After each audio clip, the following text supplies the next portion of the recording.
Hello, and welcome back to Teacher Gimbel's Classroom.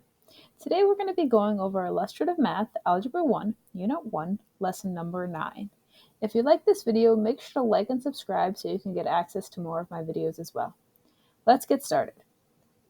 Problem number 1, Technology Required. The data represent the average customer ratings for several items sold online. We have all these different ratings.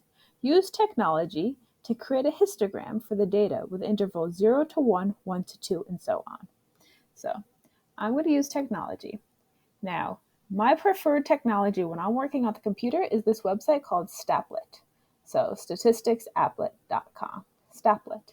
So this helps me copy and paste my data and create any types of tables I want. Because this data is full of numbers, it's numerical data, which we can also call quantitative data. We're going to be talking about quantitative data single group because we only have one group of numbers right here. I'm going to take my data and I'm going to paste it. And I want to begin my analysis. In this case, it asked us for a histogram, so we're going to create a histogram.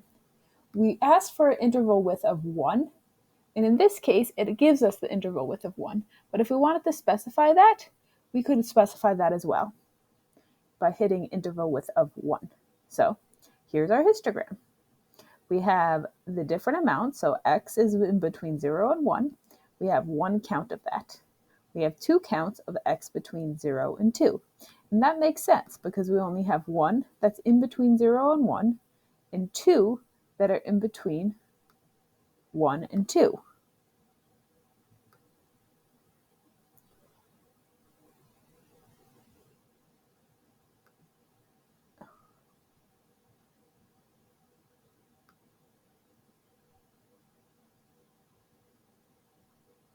There is not 2. There's 3 between 1 and 2. That pause was me thinking and double checking that I put this in correctly. The next question is asking us, describe the shape of the distribution. So let's look at our distribution, and as I've said before, when I'm describing the shape, I almost always like to draw a picture. Now it looks like there's a little bit of tail on this side, so I would say that it is slightly skewed to the left. It's definitely not symmetric because it does not look the same on both sides. Now it says, which interval has the highest frequency? Well, that's easy to see from the graph. And we see that ratings from 4 to 5 have the highest frequency, and there are 8 items that got rated between 4 and 5 stars. Let's go on to problem number 2. Technology required. The data represents an amount of corn in bushels per acre harvested from different locations. So we have all of these numbers here. Use technology to create a dot plot and a box plot. So I am copying this data. I'm going to go back to staplet.com. And again, because we are talking about quantitative data, this is numbers, and we only have one group, we're going to click on one quantitative variable. I input my data and I begin analysis. There we go. We have our dot plot. So we have the number of people who chose 135 bushels, 136 bushels, 137 bushels. It also wants us to create a box plot, which makes this pretty easily. I could just click Show Box Plot, and we can see the box plot using the same number line is posted above this data. The shape of the distribution, so we can use the dot plot to identify the shape of the distribution, and I'm going to do what I always do, and I'm going to trace it and see what it looks like. In this case, my tail is on this side, so I'm going to say that this is a right skewed distribution. Next question. Compare the information displayed by the dot plot and the box plot. So there's a lot of things we can say about this here. We see that the median for both looks that it's pretty similar, so the center of the data lines up with the median that is listed in the box plot. We see in both that we've got a tail on the right side, so it is skewed to the right side, but something the dot plot shows us is how much data is over here, and the box plot we don't see that nearly as clearly. But we do see that the spread of the data goes from 133 to 140 in the box plot. Take a second to pause the video and write down any more observations that you might have at this point, comparing the dot plot and the box plot. Let's move on to problem number 3. Describe the shape of the distribution. So we're going to take our pen. We're going to draw our distribution. We see it has a tail over here, which means it is right skewed. The tail is on the right side, so it is skewed to the right. How many values are represented by the histogram? So let's see. We've got 3 values here because we have 3 over there, 5 there, 7 here, 2 here, 1, 1, and 1. 8 plus 7 is 15, 17, 18, 19, 20. There are 20 values represented by the histogram.